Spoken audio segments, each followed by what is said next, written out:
Hello everyone, welcome to my YouTube channel. I hope you all are well. Today in this video we will discuss about chapter 2 structure of mind.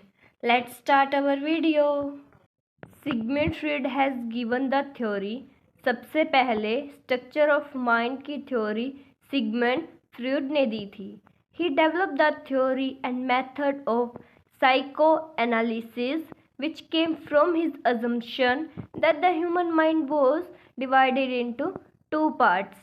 Sigmund Freud ने psycho analysis के methods की theory develop की थी, जो कि उनकी assumption से human mind जो है वो दो पार्ट्स में डिवाइडेड है. First conscious, second unconscious. True believed that the unconscious mind was more powerful influence on human behavior. ये सबका विश्वास है कि जो अनकॉन्शियस माइंड है वो बहुत पावरफुल है ह्यूमन बिहेवियर के ऊपर. He first used hypnosis as a way to unlock the unconscious. Sigmund Freud ने सबसे पहले हिप्नोसिस ट्राई किया था ताकि वो अनकॉन्शियस माइंड को अनलॉक कर सके. Later, he developed free association. He would read off a list of words and the patients would respond with the first idea that come to mind. By analyzing these results, he would be able to see secret lack hidden in the unconscious mind. उन्होंने बाद में एक free association को develop किया था जिसमें कि Sigmund Freud ने एक लिस्ट ऑफ वर्ड रीड किए थे. उसमें एक पेशेंट का पेशेंस चेक करने के लिए कि वो उस लिस्ट में कितने वर्ड याद रख सका. इसको एनालाइज करने के बाद सिगमंड फ्रूड ने रिजल्ट निकाला कि बहुत सारे सीक्रेट हिडन हैं उनके अनकॉन्शियस माइंड में जो कि उन्हें नहीं पता. Our next point is level of mental life.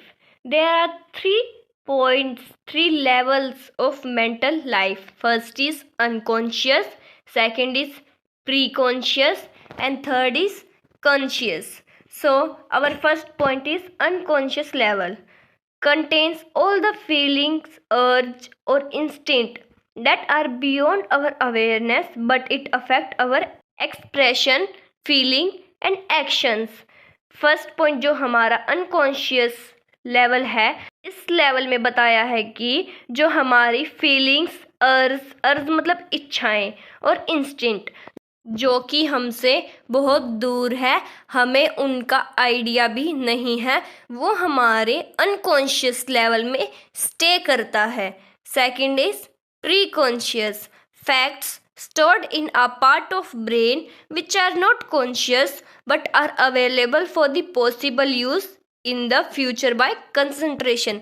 Second point हमारा प्री कॉन्शियस है. इसमें कहा गया है कि जो फैक्ट्स, बहुत सारे फैक्ट्स होते हैं जो हमारे ब्रेन में स्टोर होते हैं बट हमें याद नहीं आते, लेकिन अगर हम थोड़ा कंसंट्रेट करेंगे और थोड़ा सोचेंगे उस चीज़ के बारे में तो वो हमें डेफिनेटली याद आ जाएंगे.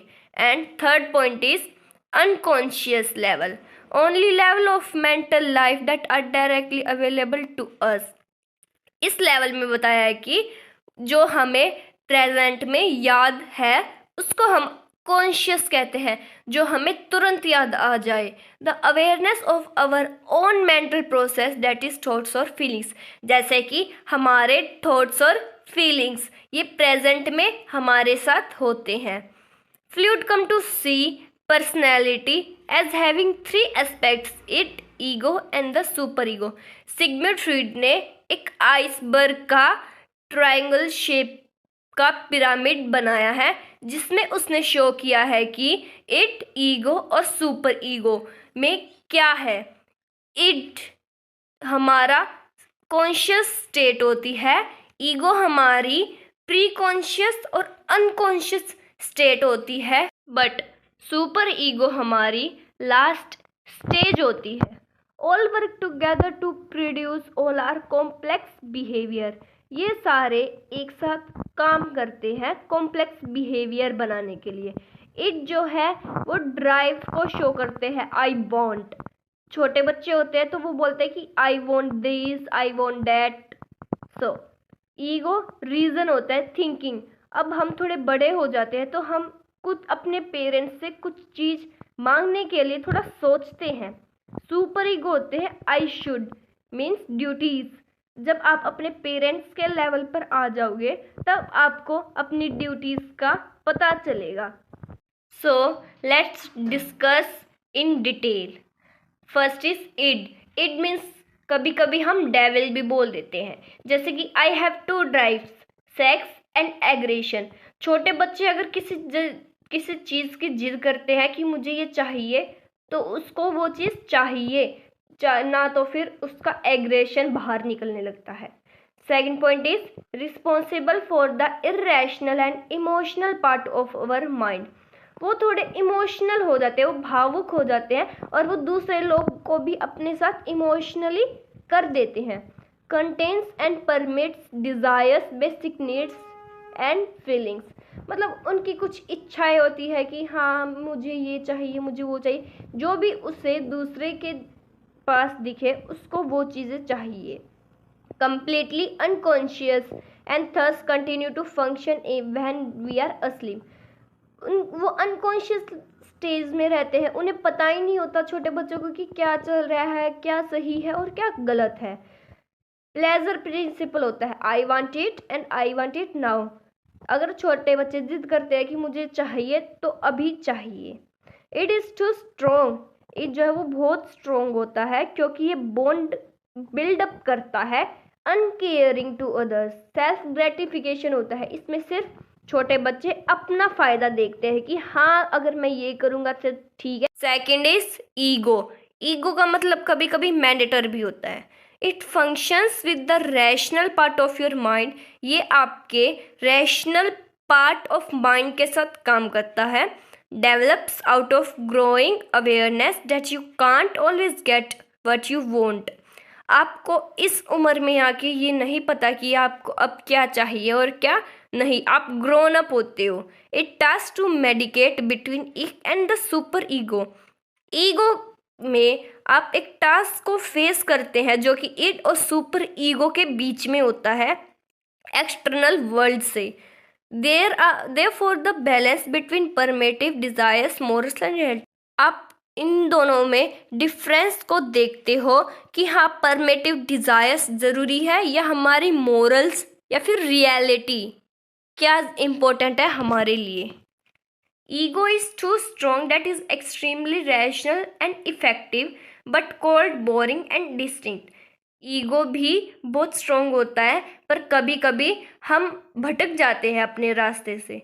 और ईगो ये कभी कभी एंजल भी होते हैं। This is the last part of the mind to develop. ये हमारी माइंड का लास्ट पार्ट है जो कि डेवलप होता है। It becomes an embodiment of parental and societal values. इसमें एम्बॉडिमेंट होती है हमारे सोसाइटल वैल्यूज़ की। It stores and enforce rules and strives for perfection. इसमें स्टोर होते हैं और ये रूल्स रेगुलेशन को फॉलो करते हैं। Super ego is too strong that is feels guilty all the time, may even have an insufferable personality. Super ego में हम कभी कभी गिल्टी फील करते हैं क्योंकि हमारी कुछ ऐसी पर्सनैलिटी बाहर आ जाती है जो कि लोगों को बुरी लगती है। That's it for today. So I hope you will understood the topic. See you again with a new topic. Thank you.